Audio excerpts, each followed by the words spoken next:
চাঁদপুরে প্রধানমন্ত্রীর দিনব্যাপী কর্মসূচি সফল করতে এরই মধ্যে প্রায় সব প্রস্তুতি সম্পন্ন করেছে জেলা প্রশাসন ও জেলা বিএনপি।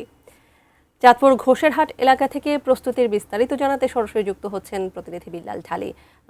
বিল্লাল ঢালী, প্রধানমন্ত্রী তারেক রহমানের আগমন ঘিরে কেমন প্রস্তুতি দেখছেন চাঁদপুরে, একটু বিস্তারিত জানাবেন। দীর্ঘ 22 বছর পর প্রধানমন্ত্রী সেখানে যাচ্ছেন।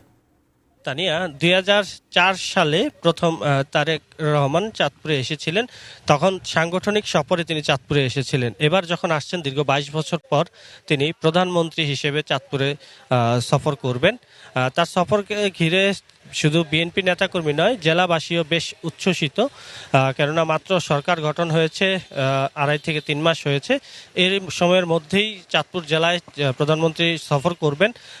এই কারণেই মূলত চাঁদপুরবাসী বেশ উচ্ছ্বাসিত।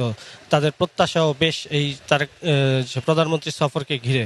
তারা যে প্রত্যাশা করছেন, যেহেতু ৫ বছরের শুরুতেই প্রধানমন্ত্রী চাঁদপুর সফরে আসছেন, তার সামনে যে দীর্ঘ সময় পড়ে আছে ৫ বছরের, সেই সময়টিতে তিনি এইখানে এসে যে চাঁদপুরের উন্নয়ন নিয়ে যে পরিকল্পনা করবেন, যে সেটি বাস্তবায়নের দৃশ্যমান অগ্রগতি এই ৫ বছরে করা সম্ভব বলে জেলাবাসী মনে করছেন। তিনি আগামীকাল দুপুর ১২টা নাগাদ চাঁদপুর এসে পৌঁছাবেন। শাহরাস্তিতে ১৯৭৮ সালে শহীদ প্রেসিডেন্ট জিয়াউর রহমান নিজে খননকৃত খাল, খদ্দর খাল, সেটি পুনঃ খনন কাজ উদ্বোধন করবেন এবং সেটির মাধ্যমেই চাঁদপুরে প্রধানমন্ত্রীর সফরের যে কার্যক্রম, সেই কার্যক্রম শুরু হবে। তারপর তিনি চাঁদপুর শাহ মোহাম্মদপুর এলাকায় আরেকটি খাল খনন কর্মসূচি, পুনঃ খনন কর্মসূচি উদ্বোধন করবেন। সেটির নাম হচ্ছে বিশ্ব খাল। এরপর তিনি যাবেন চাঁদপুর সরকারি কলেজ মাঠে, সেখানে জনসভা আছে এবং সরকারি যে নির্বাচনী ইশতেহার ছিল সেখানে ফ্যামিলি কার্ডের যে বিষয়টি ছিল, সেই ফ্যামিলি কার্ড এইখান থেকে তিনি উদ্বোধন করবেন এবং জনসভায় অংশগ্রহণ করবেন। তারপর বিএনপির দলীয় নেতাকর্মীদের সাথে চাঁদপুর ক্লাবে একটি মতবিনিময় সভায় অংশ নেবেন। তার কর্মসূচিগুলির মধ্যে এই ছিল।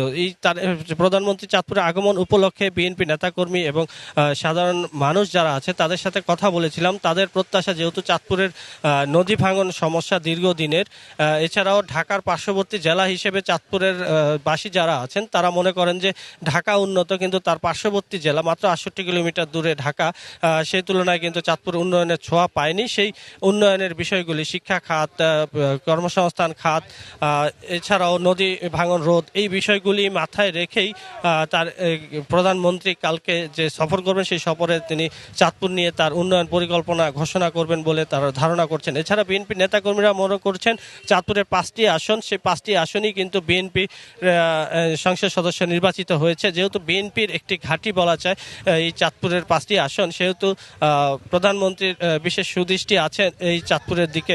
এছাড়াও চাঁদপুরের সংসদ সদস্য যিনি আছেন শেখ ফরিদ আহমেদ মানিক, তিনি বলেছেন যে নদী ভাঙন বিভিন্ন বিষয় নিয়ে তিনি ইতিমধ্যে প্রধানমন্ত্রীকে অবগত করেছেন। কাল যখন প্রধানমন্ত্রী আসবেন তিনি জনসম্মুখে সেই বিষয়গুলি তুলে ধরবেন এবং তার যে প্রত্যাশা আছে চাঁদপুরবাসী সেটি বাস্তবায়ন করবেন। তানিয়া।